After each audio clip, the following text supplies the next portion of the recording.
The beauty of Del Sol Valley could never be denied. However, things with Midas King and his mansion on the hill were not. Midas would often argue with Goldie. He would come over and pick fights for no reason. Their relationship was truly and thoroughly strained by this point. Goldie had pretty much checked out. She had fought for that marriage and their relationship for so many years that she just didn't have it in her to argue anymore. As soon as Midas's dad Maxwell left from his stayover, Midas slipped right back into his old ways. Goldie was even preparing for her own birthday. She cooked her own cake, she cooked her own food, and she planned her own get-together. And every so often she would think about Dirk Dreamer and she would fan herself. Later, everyone met up to celebrate Goldie's big day. There was Cassandra and Monica, who had been great friends to her.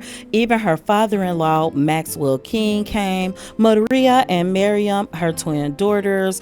And it was such a special day that this random sim decided to dance on the counter to celebrate Goldie's birthday. But there was one notable person missing as she made her wishes and blew out the candles. And you guessed it, that's Midas King. Other than this, Goldie was feeling mighty confident, and she had everything she needed here. She realized she had Cassandra, who was looking lovely in her blue dress. You can see that she was so happy for Goldie's birthday. You can see Monica and even Dion, who is not to be trusted, showed up. And so Goldie made sure to steer clear of Dion as long as she could, because he had been asking her out on dates for a long time, knowing that he had been Midas's manager. And then Maxwell, being the excellent grandfather and father-in-law that he was, also helped wrangle the girls so that Goldie could eat cake, and they also ate oxtails. Everyone was happy on this day, and it was finally to a point where Goldie almost did not even notice that Midas wasn't there. In the past, Goldie would have not had as much fun. She would have not shined because she would have been sad, but she noticed that she was changing. And in the words of the late great Sam Cooke, it's been a long time coming. But Goldie knew that this change was gonna come, but she had decided that she was gonna give her husband one last opportunity, one last coming to Sim Jesus meeting, and she was gonna see what could be done to fix her relationship. As she watched her father-in-law Maxwell tell stories and be highly entertaining, she wondered how Maxwell and Midas could be such different people. At some point in the evening, Dion came over and he tried to engage Goldie in conversation. She let him know that she did not like that he flirted with her and disrespected her marriage, but Dion did decide to apologize, and she felt like it was genuine enough. However, Goldie would never trust Dion, but having the golden heart that she does, Goldie decided to hug it out and secretly thought that she would never see Dion again, because she wanted to avoid him and she wanted to avoid the system that represented all of the rough times between her and Midas. As she carried little Miriam around on her back sleeping, she hugged Maxwell and thanked him for being there for her and for supporting her. As Goldie sat down to breastfeed, she couldn't help but to marvel at how beautiful her daughters were, and she couldn't regret her and Midas's relationship if only for them. Later on, Maxwell took the girls home with him, and Goldie decided to get some drinks made for her, Cassandra, and for Monica, because she was so happy to have their friendship.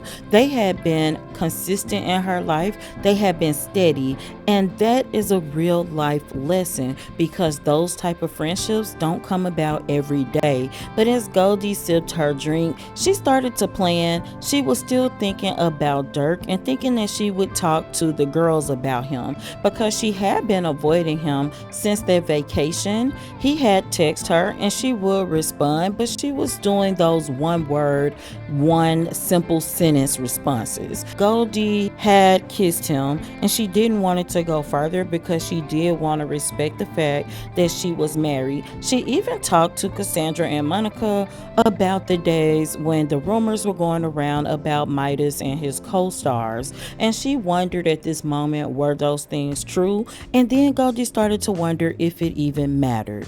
Back at home, Goldie Goldie was back into a routine. Even though she had planned to talk to Midas, it was not happening. Midas was working so much that Goldie rarely saw him. Also, Goldie was enjoying her chef job. This job turned out to be perfect for her because Goldie was off 3 days a week, even though she worked full time. So she got to spend plenty of time with the girls, who were also getting closer to the butler. But when Goldie was home, she did everything for the girls. She fed the girls, she changed their diapers, and all of this time, Goldie started to realize that Midas was around even less. But Goldie had decided that self-care was the way to go. She knew that the conversation would happen with Midas. She just didn't know when. She had to catch him. He was doing back-to-back auditions, then taking back-to-back jobs. It was during this time that Goldie decided to reciprocate the contacts from Dirk Dreamer. They did a video chat in which he told her how beautiful she looked, even though she had just finished working out. She did explain to him that she felt a magical, wonderful, beautiful connection with him. However, she did not want to make moves until she had made a decision about her marriage. Midas often talked to his agents and cast and crew, directors. He stayed on the phone dealing with business when he wasn't at jobs. But sometimes he would talk to Maxwell, who would try to tell him to spend time with his family.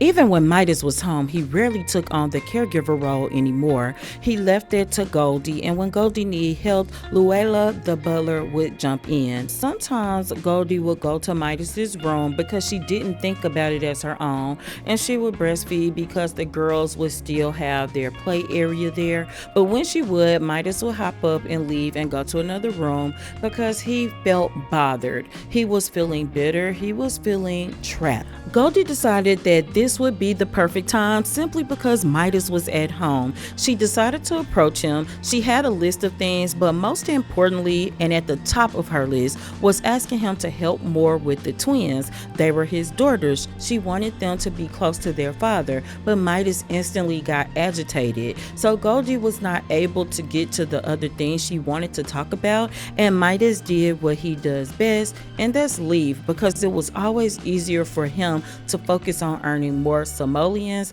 versus focusing on family issues. Goldie had made a decision. Even though problems happen in life, life does not stop. So she had to keep moving forward for the sake of the children. So Goldie went about preparing for their birthdays. She would send Midas a text to remind him of things, but Midas decided that he would spend the time at work. But thank goodness that Goldie had support. Maxwell would come to the rescue anytime Goldie would call. He was a proud grandparent, and he wanted to help Goldie in any way he could. He was even there to sing happy birthday to the girls and to look on as a proud pop-pop as they aged up. Midas either didn't realize or didn't care about these milestones that he was missing. He did not heed his father's words that these are times that you can never get back. He was squarely focused on his acting career. He had made it to the top. He had hit every milestone that he set out to do, and still it wasn't enough. There was never enough simoleons. There were never enough acting gigs.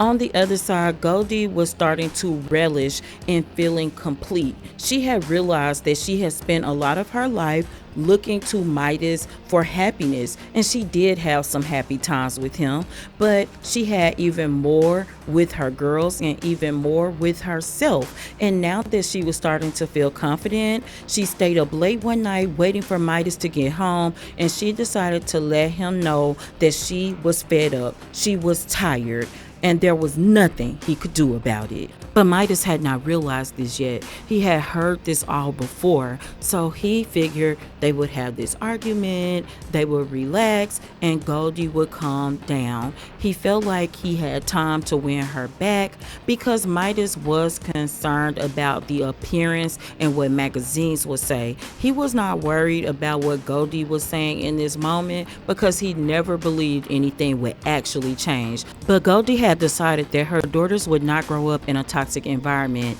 Midas had money in the vault, so she decided to take a chunk of this money and to get the girls, and she was moving. She had found a beautiful house online in Chestnut Ridge. She took just enough to pay for the house and to have a little bit of extra because she was a working woman now. She would earn her money. This move also put the girls closer to their grandfather Maxwell, who lived in a house not far away in Chestnut Ridge. As her new neighbors welcomed her in, one of the first people she noticed was Dirt Dreamer. With a fresh start and a fresh makeover, Goldie still did not know what the future would hold, but she knew that it would be different.